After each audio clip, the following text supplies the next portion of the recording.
Euroregione News. Varmo, 1200 mani per mangiare e 200 per donare.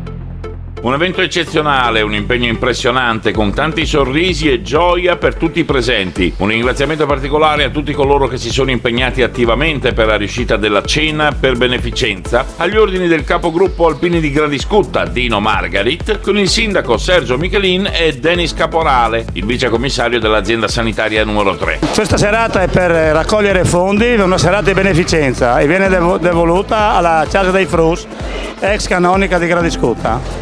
Dobbiamo terminare, penso sia l'ultima volta per adesso che facciamo il ricavato alla Casa dei Frus, perché dopo abbiamo terminato il nostro lavoro con la canonica, diciamo, ecco. Siamo partiti, fatto tutti i lavori da portarla, a dargli la consegna alla Casa dei Frus lì ai ragazzi. Questa volta dobbiamo terminare, fargli la tettoia davanti per fare un ingresso, insomma, che non sia nella pioggia, ecco, siano fuori tranquilli. C'è l'aperitivo nell'ingresso del capannone, dopo c'è la pasta asciutta, la grigliata che comprende pollo, costa e salsiccia, le patate fritte, la polenta e dopodiché ci sarà il gelato e il caffè, vino e acqua a volontà.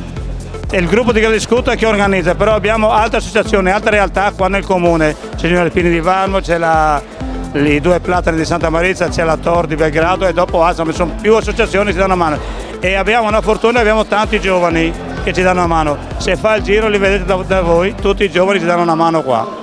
C'è il mercatino dei fiori e la lotteria, tutto per raccogliere fondi per dare beneficenza.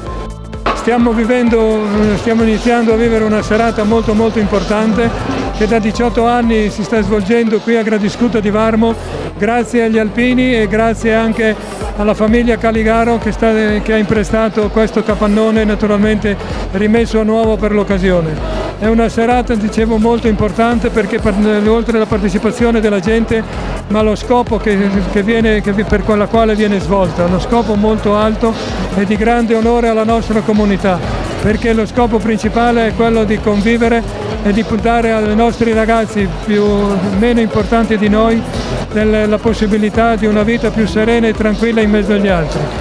I soldi che quest'anno saranno raccolti, le offerte che saranno raccolte, saranno date in beneficenza alla Casa dei Frus, che dovrà essere completata. Ringraziamo le aziende agricole che hanno offerto i fiori che saranno posti in vendita e tutto il ricavato, come dicevo, sarà dato in beneficenza per questo tipo di attività. Che è una grande pensata, devo dire, grazie al sindaco di Varmo che mi ha invitato a questa serata e grazie al sindaco di Varmo che ha aderito al progetto che l'azienda sanitaria ha voluto mettere in piedi grazie anche alla disponibilità dell'associazione che ci ospita presso la Casa dei Frus, perché queste sono le cose che servono a noi, servono ai nostri utenti e servono soprattutto ai ragazzi che ormai non sono più solo ragazzi ma sono appunto adulti e che hanno iniziato a vivere in maniera diversa la loro disabilità e quindi noi abbiamo attivato da maggio, come diceva il sindaco, questa sperimentazione sul progetto sul dopo di noi per favorire la vita sul dopo di noi, nel senso che questi ragazzi dovranno essere in grado di vivere anche autonomamente le giornate, la loro vita anche senza i genitori che fino a questo momento li hanno supportati e li hanno aiutati. È un progetto che noi abbiamo avviato su varie realtà, ma devo dire che qui a Varmo, a Gradiscutta in particolare, abbiamo avuto la disponibilità del comune e della comunità ad ospitarci e a starci vicino. Questa è l'importanza che noi vediamo nel volontariato, è un volontariato che, come si può vedere da questa serata, è un volontariato attivo e di questa attività del volontariato noi siamo veramente fieri, come penso anche il sindaco del comune di Varmo che ci sostiene giornalmente sulle nostre attività. Mi associo a quanto è stato detto fino adesso, non vorrei dimenticare la diocesi di Udine che ha permesso che questa canonica venga trasformata in questa